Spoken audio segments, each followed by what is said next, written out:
esse é o nosso primeiro vídeo, mas é a segunda gravação. A primeira ficou sem áudio. Uma semana depois estamos de volta aqui. Bom, meu nome é Caio Lopes, eu sou neurocirurgião, moro aqui em Aracaju e tive essa ideia de fazer esse hangout com pessoas diferentes da minha área, diferentes da medicina.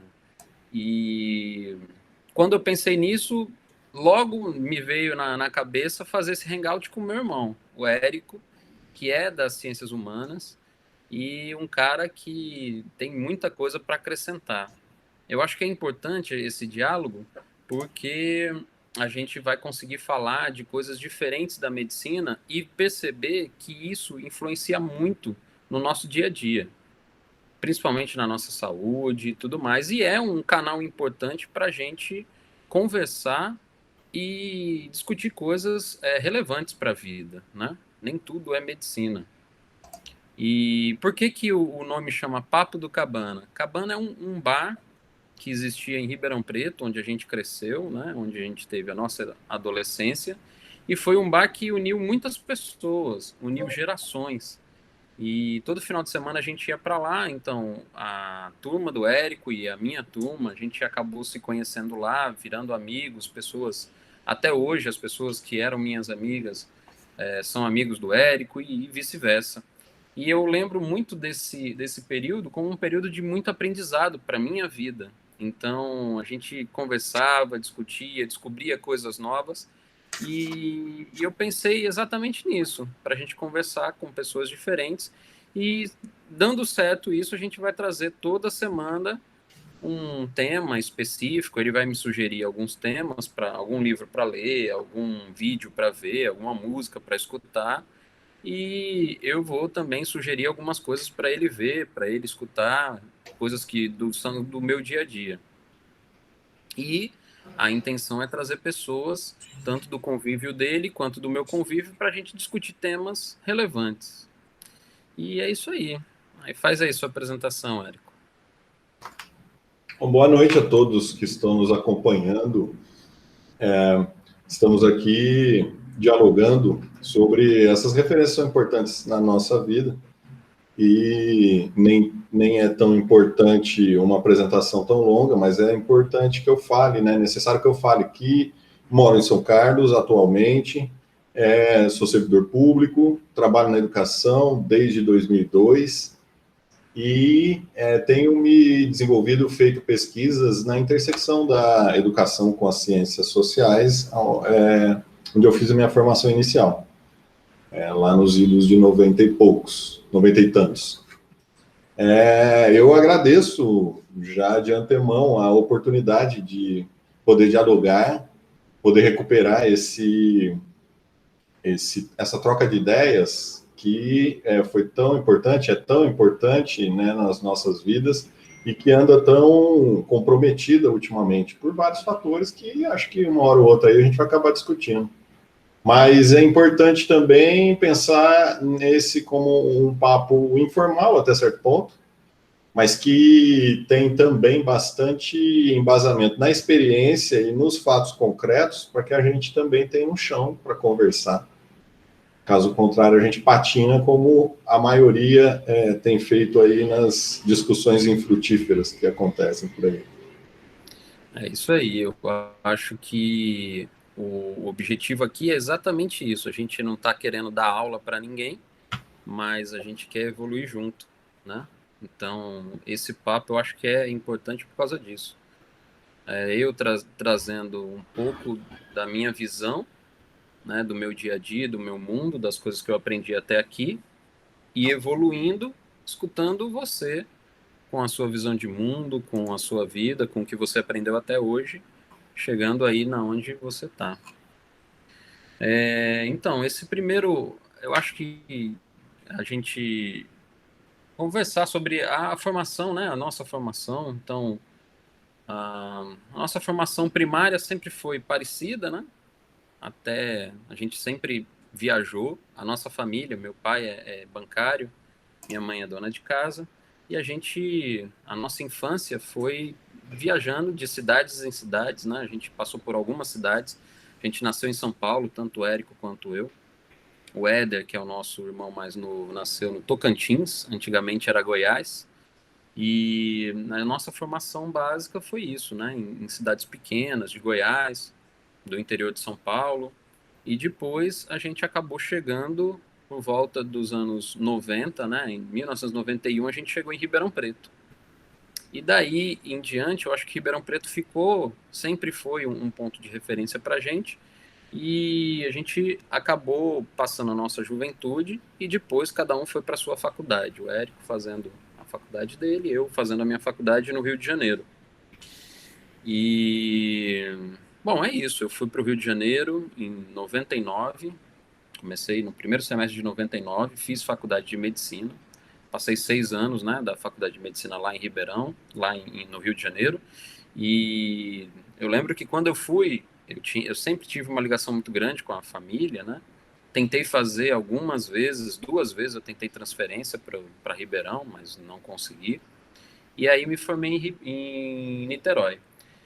Me formei na Federal Fluminense. E eu costumo dizer que a Federal Fluminense foi a melhor faculdade que eu podia ter feito.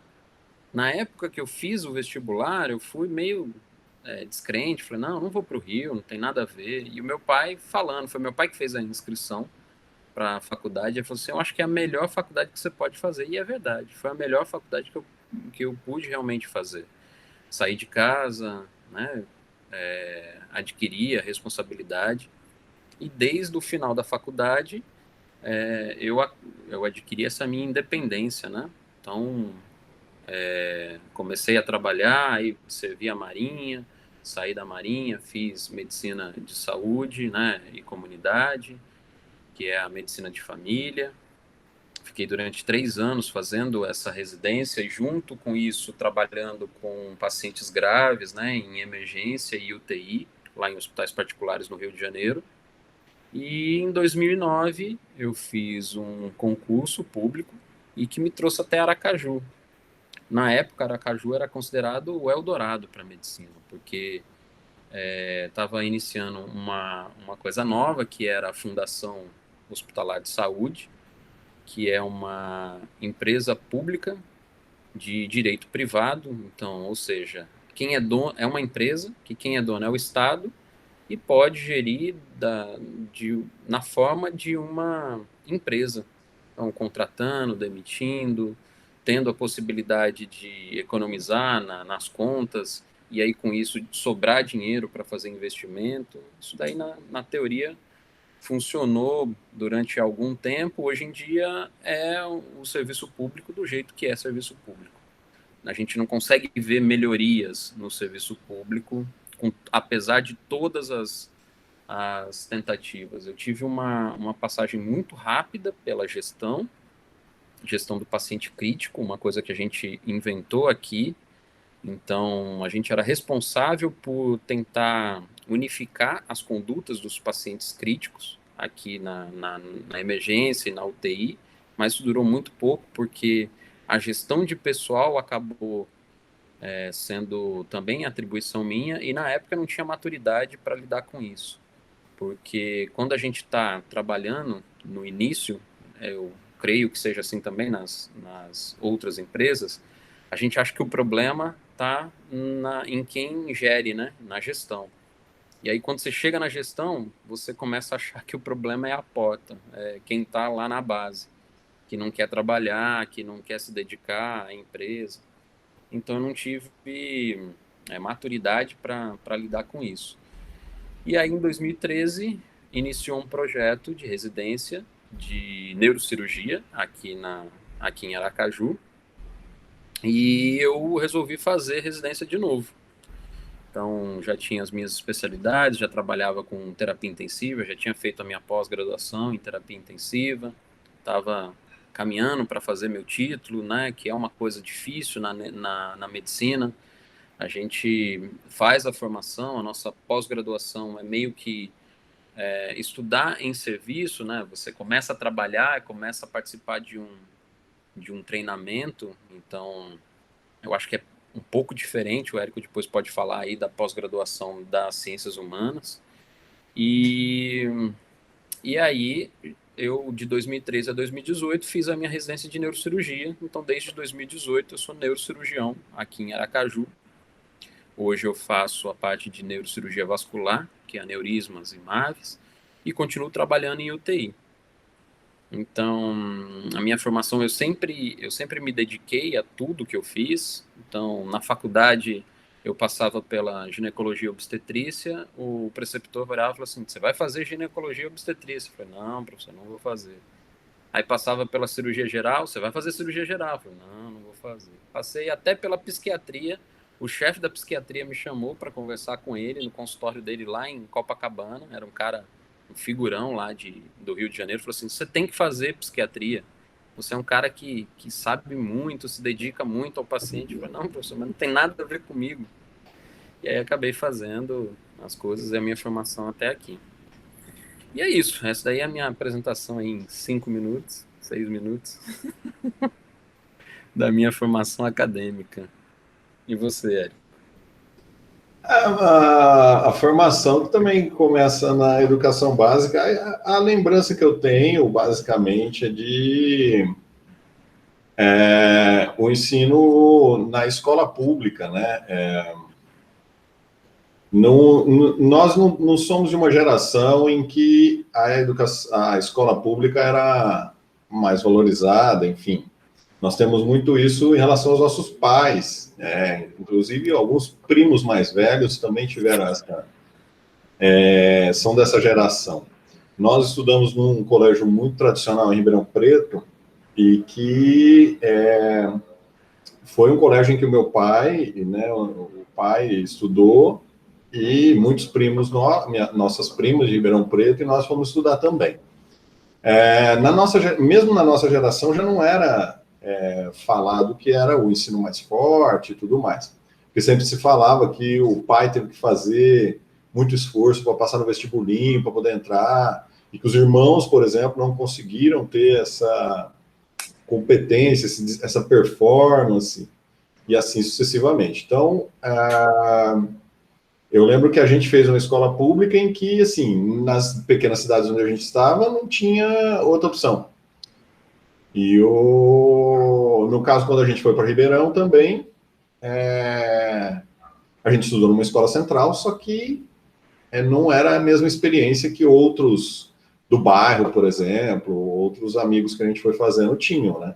Que era o pessoal que já estava estudando desde educação básica, desde do ensino fundamental, no Marista, no COC, no Objetivo e daí por diante. No COC nem existia. COC nem existia. Mas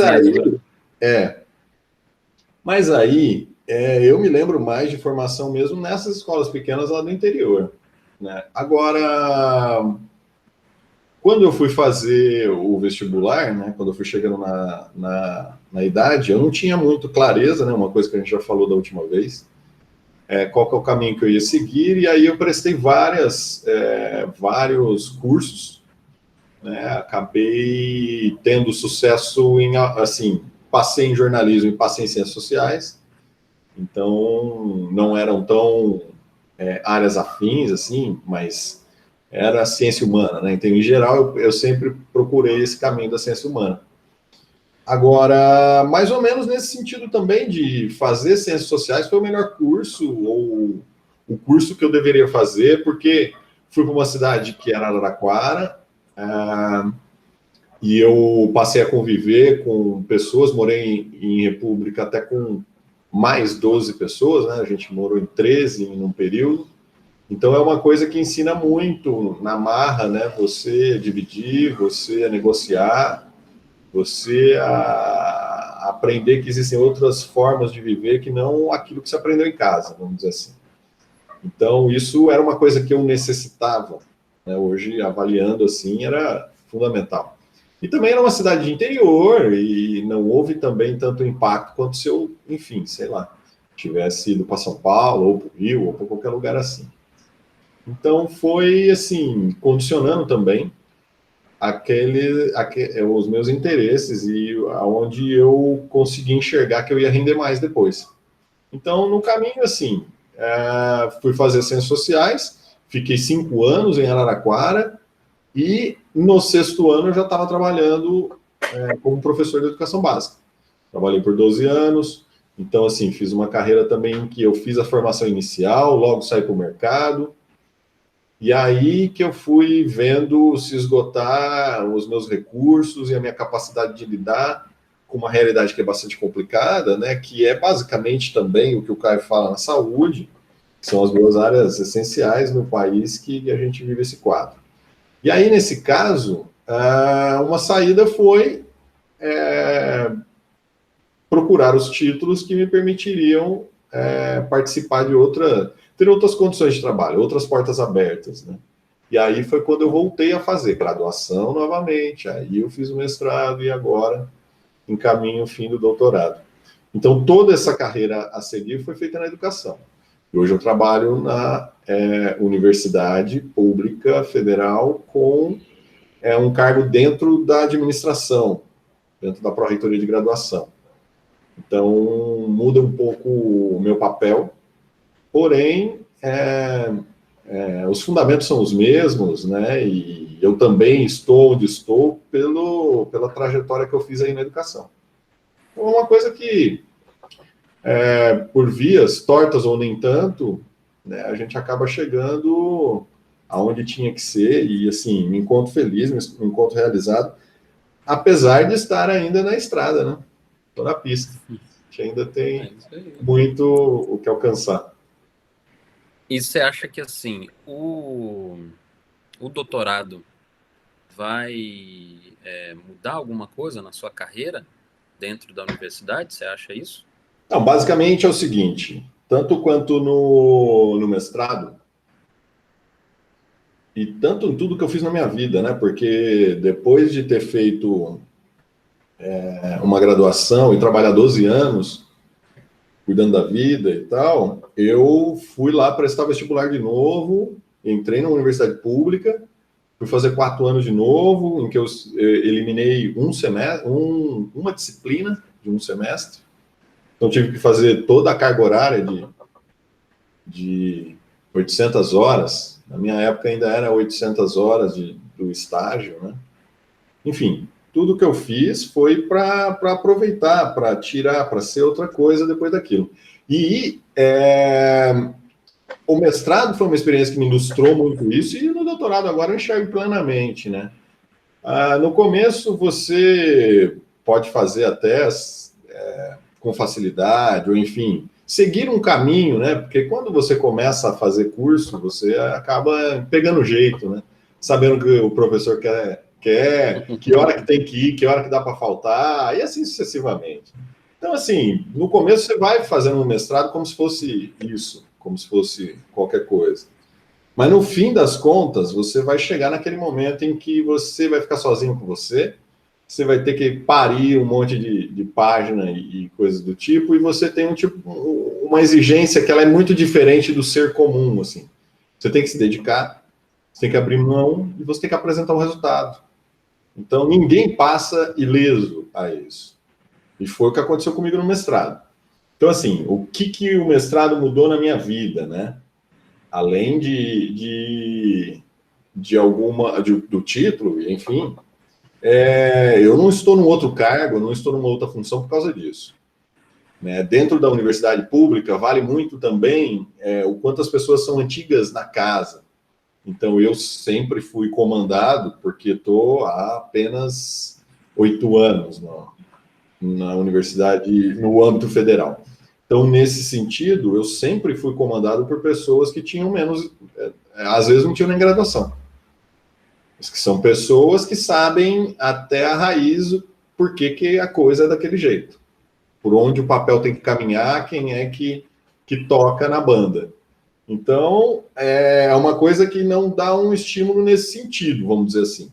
Só que é o que eu falo, como eu fiz o mestrado e agora também faço o doutorado, certamente o que eu pensava da vida, ou o que eu pensava das possibilidades, ou onde eu poderia atuar, de que forma eu poderia atuar, a visão vai mudar. Então, se eu entrei só para ter o título e para fazer um curso que eu achava necessário, para ter essa experiência, certamente a hora que eu sair, eu vou pensar, quer saber? Eu acho que eu tenho que investir mais nisso, investir mais naquilo. Então, isso vai me alterar. Para mim, isso é o mais importante. É isso aí.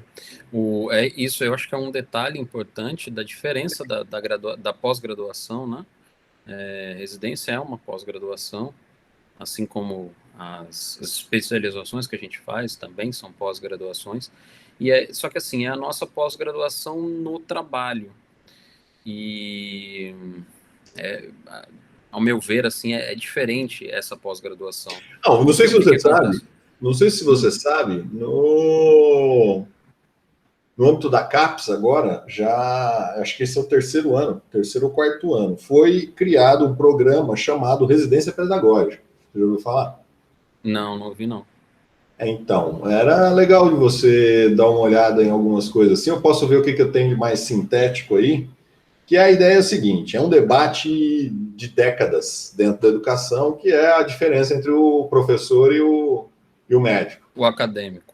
Não, exatamente entre o professor e o médico. Ah. Então era a ideia de que o médico atende um por um, o médico tem o seu tempo, suas condições, o médico dá a receita, se o cara tomar, ele sara, se não tomar, a culpa não é do médico, e assim sucessivamente.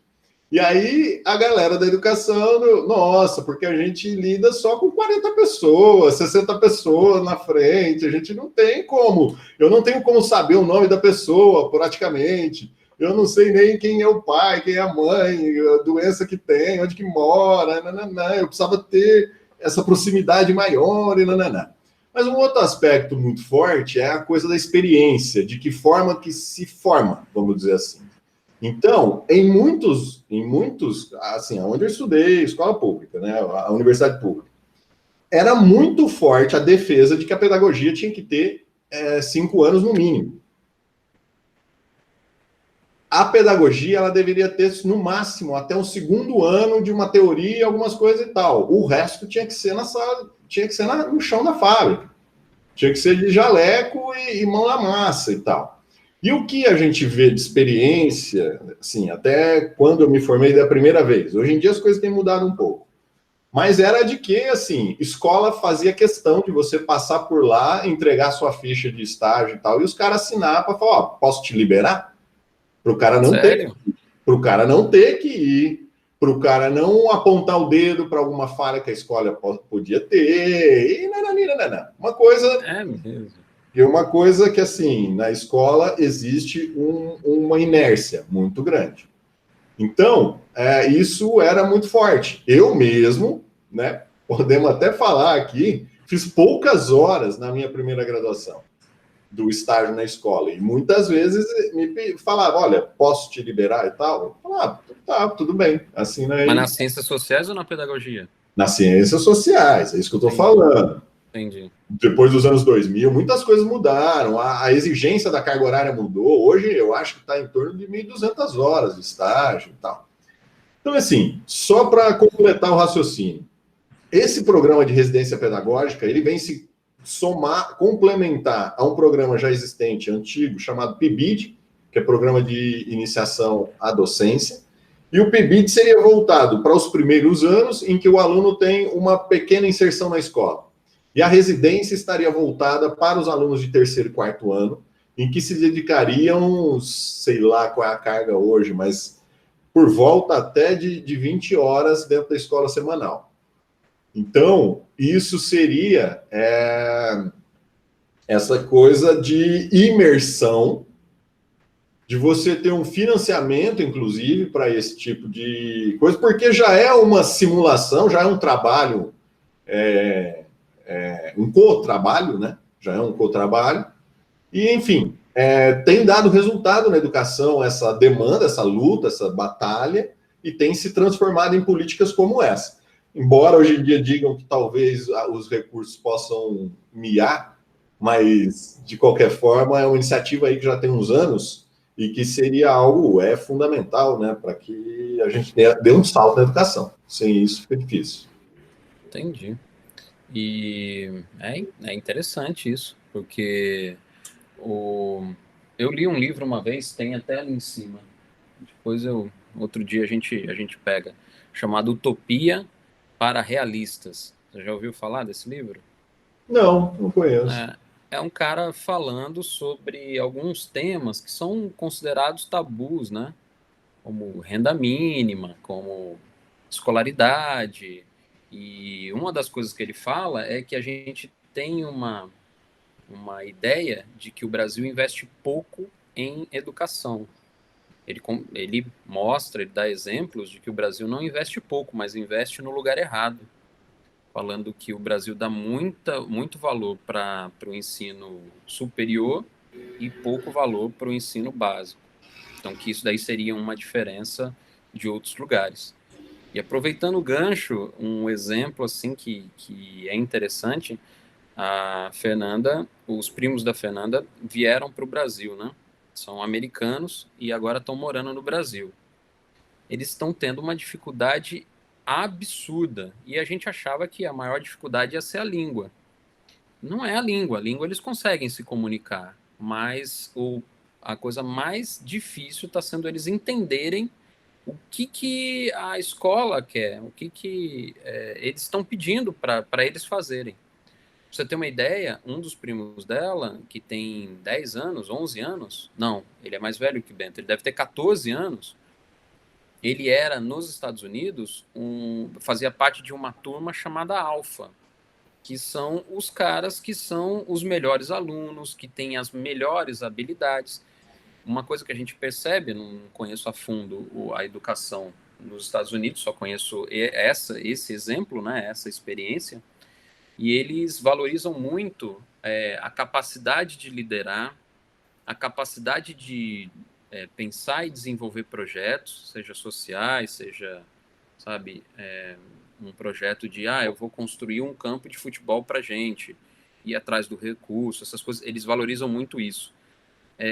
O instrumento, então ele toca a bateria, e a atividade física, né? Se destacar como esportista. Ele joga basquete, então ele joga muito bem basquete. Então essas habilidades contam muito na formação acadêmica. Ele chegou aqui, ele falou assim, e agora o cara tá deprimido, um menino de 14 anos, falou assim, mãe, mas eu não sou burro, só que eu não entendo o que eles querem que eu faça na escola. E aí eles estão até pensando em fazer homeschool lá dos Estados Unidos. A pandemia tem essa possibilidade e já existem, e tem americanos que estudam pelo mundo inteiro através do homeschool e depois fazem as provas nos Estados Unidos. Mas o caminho, imagina, um cara que estudou até agora, tem 14 anos, numa escola americana de uma cidade pequena do Alabama. Não está estudando em Berkeley, não está estudando em Harvard, não está estudando em nenhuma universidade de ponta. É uma escola pública nos Estados Unidos, de uma cidade pequena, de um estado eminentemente agrícola, né? Então você anda pelo Alabama, você vê aquelas plantações de algodão, aquelas coisas desse tipo, e as pessoas dedicadas à construção civil, à lavoura, à criação de gado, o cultivo de feno, essas coisas que tem lá. Então não tem uma indústria pujante, não tem. São coisas familiares e as pessoas vão evoluindo ali. E aí a criança é o choque da criança. Pô, vim para o Brasil e tenho muita dificuldade em aprender. Então, levanta esse questionamento, né? Já aproveitando o gancho. Não, mas o lance é o seguinte: o que você achou da leitura do dia? É isso que eu ia falar. Então, eu comecei a. É um negócio, para mim, é um negócio muito profundo. Eu não consegui entender o que você queria que eu extraísse daquela leitura. Eu comecei a ler, assim, você falou, lê essa parte aqui. Eu estava muito interessado no negócio do como pensamos, mas não consegui chegar lá. E aí eu comecei a ler, falei, pô, não vai dar certo. Aí eu comecei a ler desde o começo do livro. E aí tô lendo aos poucos. É excelente o livro. Ele começa a dizer um monte de coisa que faz muito sentido, mas que eu tenho que evoluir muito nesse pensamento. Meu pensamento é muito dual ainda, é muito preto no branco. Basicamente é o seguinte, o que existe por trás? Porque assim, também quando eu fui fazer desde a iniciação científica com o mestre MV Cunha, ele vem me falando que eu tenho uma verve mais para o lado filosófico. do que necessariamente histórico.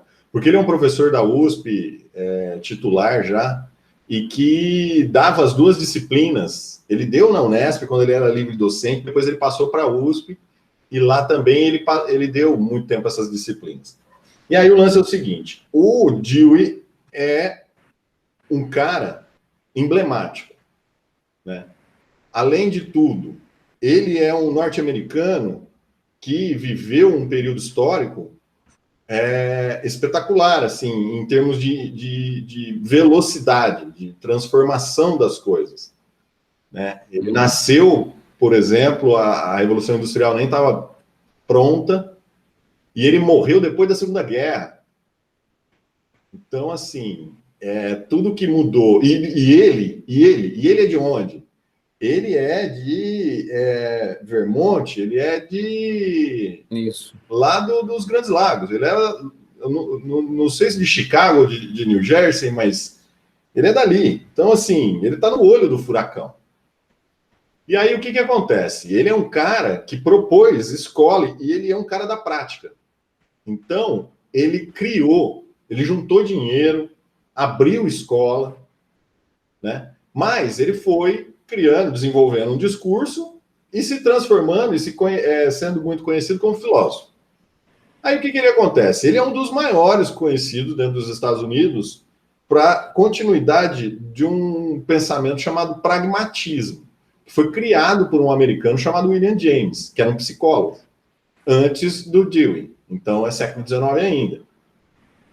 O fato é que o Dewey, com o pragmatismo, ele vai tentar propor algumas soluções, tanto para a vida, né, porque ele pensa numa sociedade democrática, e essa é a defesa que ele faz a vida inteira, né, das coisas, mas ele pensa muito na educação como um meio, vamos dizer assim, um instrumento dessa transformação e dessa capacidade. Então, por isso ele é muito influente na pedagogia, né, nas ideias pedagógicas e tudo mais.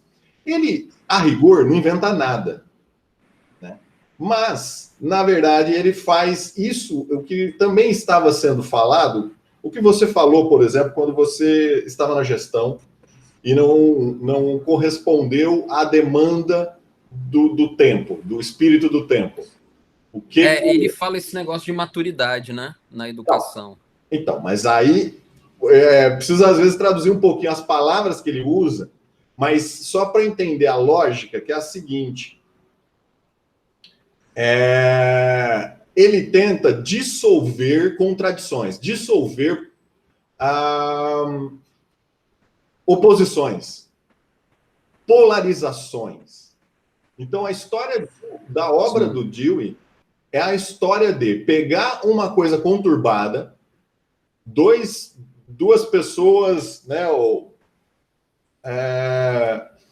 vermelho e o azul, enfim, os opostos, o vermelho e o azul. Numa impossibilidade. Você tá de vermelho e eu tô de azul. Numa impossibilidade de conciliação e tudo mais, e ele tentar demonstrar com o exercício filosófico dele que aquilo é uma ilusão, porque, na verdade, por exemplo, ou são complementares, ou um vem depois do outro, então não há como você pensar em um sem pensar no outro, né? Dentro de uma estrutura de realidade, de concretude, que se dá o fenômeno, né? Então, assim, alguns dizem que o pragmatismo é a pior filosofia que já inventaram no mundo, porque ela não tem nenhum sentido como filosofia, ou seja, os críticos dizem assim, pragmatismo é assim, eu vou lá e faço uma coisa, se der certo, isso é válido. Agora, se eu fizer e não der certo, isso não é válido. Então, assim, que filosofia existe nisso? Se é lá fazer, se deu certo, tá bom, se não deu certo, tá errado. Aí, o né, o Dewey vai falar em sua defesa, né? Ele só vai dizer que o conceito que ele utiliza é o de que a experiência é o critério de verdade. Então, em ideias absolutamente abstratas não existe verdade, porque elas nunca foram colocadas à prova. Então, assim, em muitos momentos ele vai dizer que não existe teoria sem prática, assim como não existe prática sem teoria, porque uma sem outra Né? Uma é igual a frase do Einstein, né? Que a teoria sem prática é vazia. E a prática sem teoria é cega. Ela não tem rumo e tal. Então, é exatamente essa situação. E aí, só para tentar dar uma ajudada. Por exemplo, no começo da página 69 a 70, que a gente está falando lá, ele está falando de um livro que é a disciplina A Criança e o Currículo, que, na verdade, significaria a criança e o programa escolar, né? E a aí, criança e o programa escolar. Então, que em inglês é Child and Curriculum. E aí que, na verdade, o que você quer dizer? Você quer dizer o ser humano, como ele nasce, instinto e natureza, e a equação do terceiro grau, que você tem que botar na cabeça dele, entendeu? A experiência e tal. E a experiência que foi passada pelos homens, e ela é construída na forma de ideias. Então, veja, ele opõe imaturo com ideias, depois ele opõe não envolvido, né? Que é a criança que não se envolve, ou seja, você tem que mostrar para ela para que serve, a importância daquilo, e não no futuro. Tem que mostrar na hora que o negócio serve para alguma coisa e tem algum prazer em trabalhar com aquilo, né? E ele opõe a valores, por exemplo. Como ensinar valores à criança? Aí ele põe a natureza individual contra a experiência da sociedade. Tudo ele vai mostrando. Tem gente que fala isso, tem gente que fala aquilo. Aí ele vai falar interesses pessoais, que são das crianças, contra fatos e leis, que são regras e normas que a sociedade determina como padrão, daí por diante. Depois, mais abaixo, ele vai falar de um outro livro que é Interesse e Esforço. E o interesse e o esforço é se a criança, se o ensino, se a aprendizagem, ela deve acontecer pelo interesse que a criança tem, ou se ela tem que se esforçar, batalhar, lutar muito, ter disciplina, e aí é que ela vai aprender. Então, vê, ele opõe, novamente, aquelas forças anímicas, né, aquela coisa que vem de dentro da pessoa, que vem com ela, contra aquela necessidade de se conter, de ficar sentado, de ficar olhando para frente, de ficar caladinho e tudo mais. Então, aí ele opõe, né, a educação que é feita pela experiência, como Rousseau já falou isso lá no século XVIII, XIX. A experiência, ensinar pela experiência ou ensinar por meio da lógica, por meio do raciocínio, por meio da razão, por exemplo. E aí ele opõe, no final, ele vai dizer que esses caras estão querendo opor criança e conteúdo de programa escolar. E é algo que, para ele diz assim, se formos por aí, vai se perder tudo, porque se você só olhar a criança, você vai esquecer da regra, vai esquecer da língua, vai esquecer dos códigos, e aí a criança vai viver no mundo da lua, na Ilha da Fantasia. Se você privilegiar apenas o conteúdo, você vai perder a criança. Porque a criança ele representa a história da humanidade nela. Então, quando você tenta mostrar o conteúdo para a criança, você está tentando fazer com que ela ultrapasse milhares de anos de evolução. Então, ou seja, não existe solução se você ficar olhando para cada um dos elementos isolados sem a capacidade de colocá-los numa nova perspectiva que permita a conciliação. Só para completar, eu posso te passar, e assim, é que eu perdi uns e-mails que eu mandei, porque antes eu tinha te mandado já uns PDF com como pensamos. Mas depois eu te passo. Não, então, eu consegui baixar agora o livro, não sei se você consegue ver. Sim, estou vendo. No Kindle. Sim. No Kindle. Perfeito. E aqui tem. Não, então. Só que você vai perceber. Quem que é a apresentação? Quem faz a apresentação? Só que você vai perceber. Quem é? Fernando Haddad. Ah, sim. Não, porque eles tiram do domínio público, né? Que foi o ministro da Educação. Ele fez como ministro da Educação. E o Anísio Teixeira, a gente não estudou num colégio chamado Anísio Teixeira? Não, existe um em Ribeirão muito famoso também. O Anísio Teixeira foi o responsável pela tradução, pelo prefácio da maior parte da obra do Dewey aqui no Brasil. Então, ele estudou com o Dewey em Chicago. É, eu tô vendo. E aí, quando ele veio para o Brasil, ele trouxe muito. Então, as ideias dele, inclusive, muitos autores têm demonstrado a influência que teve sobre Paulo Freire, por exemplo. Então, assim, o Dewey é um cara que pega muita Sim. tradição, né, não inventa nada, mas ele coloca numa perspectiva bastante inovadora e, para mim, fundamental até hoje, né? Que ainda não se foi concluída as coisas que ele pensou. Porque, por exemplo, ele se opôs a ensino religioso nos Estados Unidos, uma tradição fortíssima, e que ele se opunha, por quê? Porque Sim. ele dizia assim, a ciência é que deve ser o princípio regulador da atividade de ensino-aprendizagem, e não outro tipo de fundamento. E, nesse sentido, ele se opõe a críticos que dizem assim, mas se eu não ensinar valor por religião, você acha que a ciência vai ensinar valor?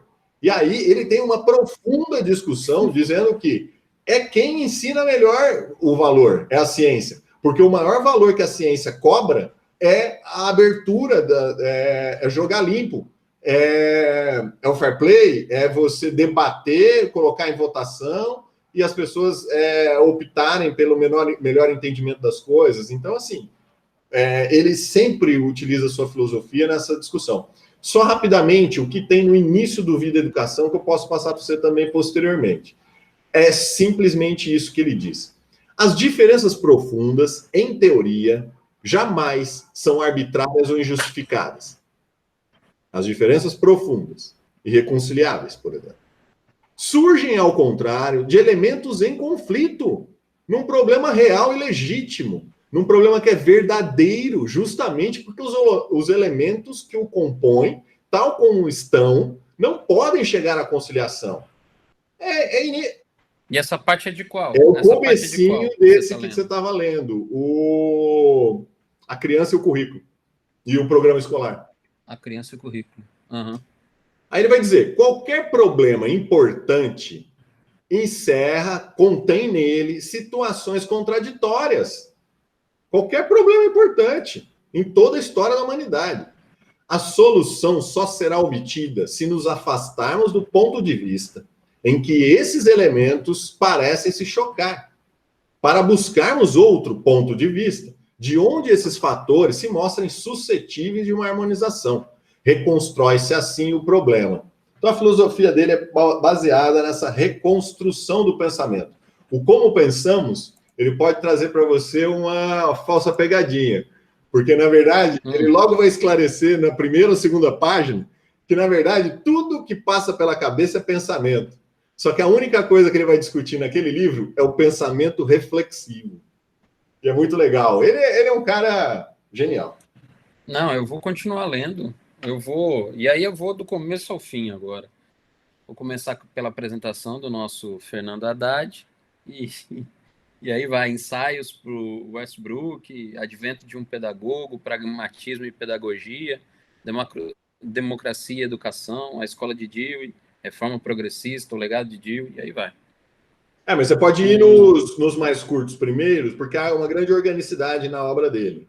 As coisas vão se repetindo. Então você pode ir se adaptando com um discurso mais sintético, mais rápido, e aí aos poucos você vai chegar no Democracia e Educação, que é a obra-prima, né? Que é, assim, na verdade, ele também recupera muito do que ele já disse.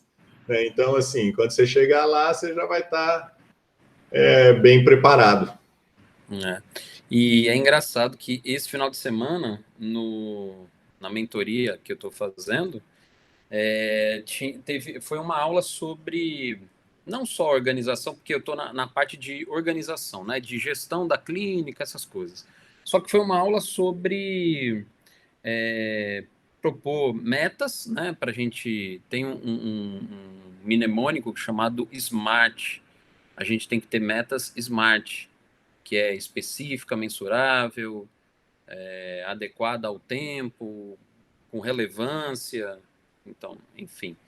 E aí eles pediram para a gente escrever um e-mail que daqui a 10 anos vai ser enviado para mim de volta, para a gente saber se a gente chegou ou não chegou, e uma carta de gratidão. E é engraçado que aí eu falei assim, pô, para quem que eu vou agradecer essas coisas? E eu agradecer o Bento. E aí eu fiz uma carta para o Bento. E é engraçado que, assim, a minha carta, assim, é uma carta de gratidão e um pedido de desculpas. Aí eu mandei para ele e tal, todo achando que tava abafando, né? Aí eu falei, e aí, Bento, viu a carta? Ele, vi. E você leu? Não. Quer dizer, vai ficar lá, um dia ele lê, um dia ele acha essa carta. Mas aí é que tá, cara, tudo tem um tempo também, né? Isso o Dio ensinou Exatamente. muito também, porque, por exemplo, ele foi chamado em alguns momentos da vida como um cara, assim, contratado a peso de ouro, por exemplo, na Universidade de Chicago.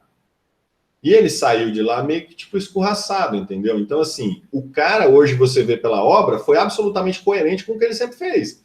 Agora, às vezes, o nego na politicagem chama a pessoa para fazer um nome e tudo mais, e no fim das contas, né, queima, né, supostamente queima, né, o cara sai pela porta dos fundos, só que a história vai sempre provar, cara, que o que é certo vai prevalecer de um jeito ou de outro, e a Não, e história vai cobrar.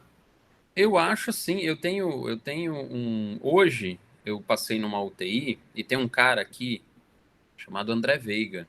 Ele é excelente, é um cara excelente, um cara inteligente, um cara com um pensamento muito acima do normal. E eu tava lembrando, eu tava conversando com ele, ele falou assim, ah, não, e aí, como é que tá lá na Apivida e tal? Eu falei, ah, você não quis ir pra Apivida naquela época? Pô, é verdade e tal. Mas é exatamente isso, às vezes a gente pensa assim, pô, eu preciso desse cara para trabalhar comigo, que é um cara acima da média, um cara bom, não sei o quê. Só que nem sempre aquele cara vai se adaptar ao seu serviço. Às vezes você tá trazendo um problemão para você e depois você fica com isso na mão. Eu ainda sou ingênuo disso. As pessoas querem, as pessoas melhores, só que quando chega um cara gênio desse, consegue, às vezes não se adapta àquele seu serviço ou àquela sua realidade e não consegue mudar a realidade. Eu sempre digo isso, o nosso desafio é mudar a realidade. Então, não está em construir, em descobrir a roda. A gente tem que mudar com as coisas que a gente tem, com as coisas que a gente aprende, mudar a realidade. Então, o meu desafio hoje é melhorar o serviço de neurocirurgia do hospital do USE, onde eu trabalho. Esse é o desafio. Eu vou conseguir? Não sei. Será que sou eu que tenho que fazer esse desafio? Não sei também. A gente vai trabalhando e tentando fazer a melhor forma. Então, só que do que nós estamos falando, o que o Dio iria lançar? Ele de falar que, como você, por exemplo, tem falado da dificuldade de, às vezes, se aprofundar, vamos dizer assim, numa reflexão, num debate, vamos dizer assim, é um exemplo de o quanto você está voltado para a prática, para o fazer.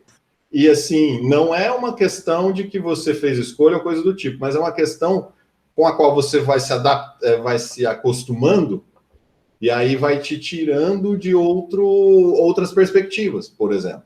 Então é isso que, assim, para mim, ele é um sujeito que viveu quase 96 anos, 94 anos, eu acho, e é um exemplo como ontem, a partir das 6:30 da tarde, da noite, começou a reunião anual da SBPC, que na verdade nesse ano vai ser uma mini reunião que está sendo feita em formato digital, né? Então ontem foi a abertura do evento e falou o presidente, o Wilder, né? E falou o ministro da Ciência, Tecnologia e Inovação e teve por fim uma conferência, né, do Sérgio Mascarenhas, que E o é... ministro da Educação falou?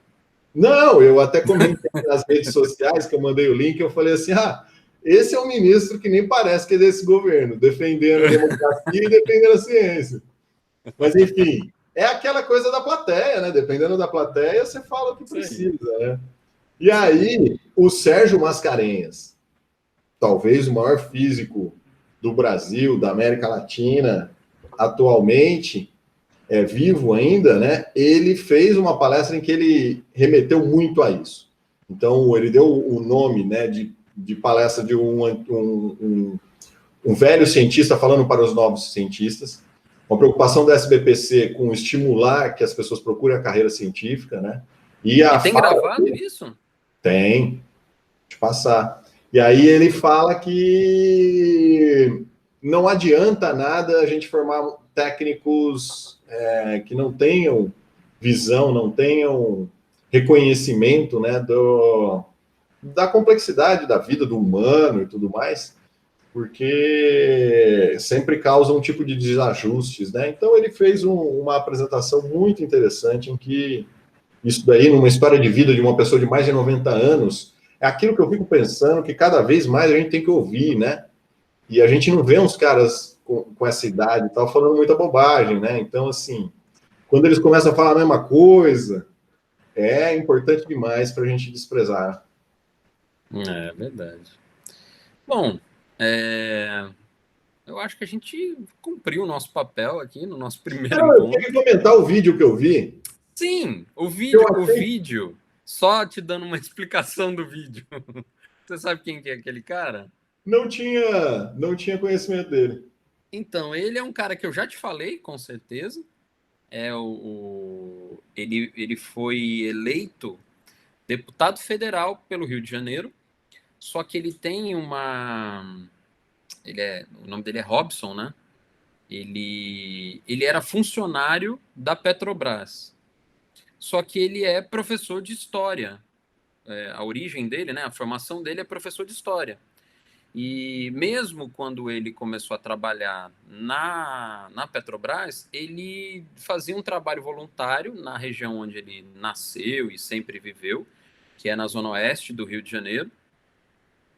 Não sei, quem conhece o Rio de Janeiro sabe que a zona oeste é um lugar onde o terceiro poder é o que toma conta, que são as milícias, né?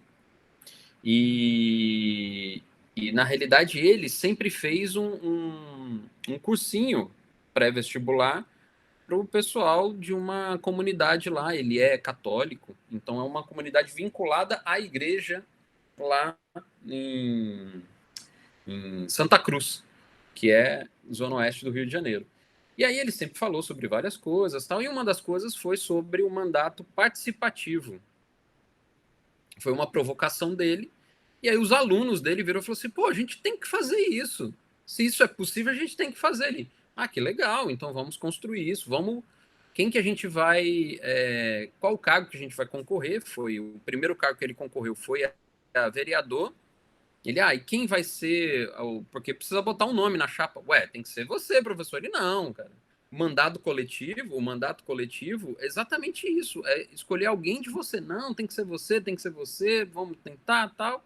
E ele era afiliado do PT, ele participava das reuniões lá do PT e tal. E nessa época, ele, como era da educação, tinha um médico que também fazia parte dessa parte da educação do PT, porque o PT tem várias diretorias, né? Que se reúnem e fazem reuniões semanais. Tal. Tem o pessoal da saúde, tem o pessoal da educação, tem o pessoal da saúde indígena, tem o pessoal do saúde dos sem terras, enfim. Isso é uma parte legal do partido. E aí ele pediu ajuda para esse cara, que era conhecido nosso, e aí ele marcou uma reunião com o pessoal da medicina de família e comunidade. E isso daí foi um choque, eu lembro que na época, porque tudo que ele falava, a gente falou assim, rapaz, era disso que a gente precisava. E a gente apoiou ele não foi eleito vereador, mas na outra eleição, 2 anos depois, ele foi eleito deputado federal pelo Rio de Janeiro. E até hoje ele continua, eu acho que no cargo, ele teve 1 ou 2 mandatos, não sei bem, porque eu acabei perdendo o contato, e agora eu vi que ele tem um canal no YouTube, e aí eu voltei a acompanhar. E é por isso que eu mandei aquele vídeo. Ele vai fazer tipo um curso, são várias aulas sobre exatamente isso. Qual é a visão que as pessoas têm sobre o Estado? Ele tenta contrapor isso, né? Então a gente tem uma visão de que o Estado é ineficiente. E aí ele explicando por que o Estado não é a questão de ser ineficiente, mas por que o Estado é do jeito que é. E aí o que você achou do vídeo? Não, eu achei muito legal, assim, de qualquer forma também, existe ali, para mim, nítido, uma defesa do funcionalismo público e dos princípios que regem, né, a administração pública, efetivamente, que é como ele falou, a questão da impessoalidade e outras mais. Mas então, seria fácil concordar, mas eu penso assim, por exemplo, Me chama a atenção quando ele fala assim, então depois você mostra esse vídeo para os seus amigos que ficam falando bobagem, tipo assim. Aí ele fala, não, tem gente que mente, né? Então, eles mentem dizendo isso. Então, assim, ele que parece bastante amistoso e aberto ao diálogo, às vezes ele dá umas escorregadas e, assim, esse é o ponto essencial que, por exemplo, nos textos aí que a gente vai dialogar daqui para frente, vai mostrando muito. Você tem que ter um respeito absurdo e um cuidado e um zelo com a forma como você vai dizer que é o argumento do outro, por mais absurdo, por mais ignóbil, por mais qualquer adjetivo desses que você possa dar, você não pode acirrar o ânimo, você não pode fazer ele já fechar o ouvido para o seu argumento no momento em que você está contextualizando e tudo mais, né? Então, assim, ele foi bem na maior parte do tempo, mas ele deu umas escorregadinhas. Todo mundo faz isso, né? Isso o momento exige mais. Esse é o meu maior. Eu acho que esse papo do Cabana é exatamente isso, para eu não continuar nessa lógica, nessa trajetória que todo mundo está andando. Eu não quero fechar a minha mente, o meu ouvido, a minha interpretação para as coisas que eu acho, para as coisas que eu vivo e achar que isso é verdade. Eu preciso desse contraponto para evoluir e para ser um melhor médico. Eu acho que é isso que é isso que eu preciso e é isso que eu busco. Então, eu espero que eu não fique fechado a opiniões diferentes e que eu consiga, que eu tenha a calma e a capacidade para aprender. Eu acho que isso é o maior objetivo que tem e é o que eu mais busco hoje em dia. Eu, na minha visão, não tenho. Eu tenho muito pouca competência, especialmente no nível anímico, para entrar em alguns tipos de debate, alguns jeitos que o debate vão tomando hoje em dia. E aí, o que para mim fica bastante claro é que eu não consigo enxergar que as coisas estão como o Dewey falou agora há pouco.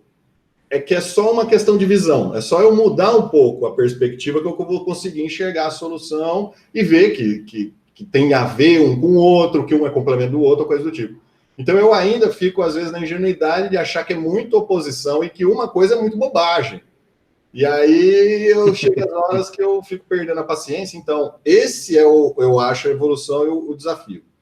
Que a gente consiga também se elevar e conseguir enxergar de uma outra posição para poder dizer assim, é só a gente diminuir a discussão em bobagem e a gente vai chegar ao resultado que é o necessário, que é o fundamental, né? E você sabe que, assim, uma das coisas que eu mais tenho me divertido ultimamente, tá ficando meio difícil de fazer isso, mas uma coisa que eu tenho mais me divertido ultimamente é nessa discussão polarizada entrar e participar, porque é bem claro, a gente consegue perceber exatamente quem é azul e quem é vermelho. E eu gosto de entrar no vermelho e dar lenha pro vermelho e dar lenha pro azul. E é engraçado demais. Quando você... Mas hoje em dia tem gente perdendo amizade por causa disso. Eu acho o seguinte, eu acho que eu vou propor o debate da próxima, vai ser a partir do vídeo da SBPC. Legal. Eu acho que ali o debate é ciência, tecnologia, inovação e desenvolvimento econômico, e eu acho que volta a ter, né? Se você não olhar com clareza, ver oposição entre uma coisa e outra, ver gente defendendo coisas absurdas, mas enfim, para mim, tá todo mundo no mesmo barco e precisamos encontrar uma solução. E esses caras estão dando umas dicas aí. Acho legal. Exatamente. Eu acho que é isso aí. Eu acho que a gente cumpriu o de hoje, acho que ficou bem legal.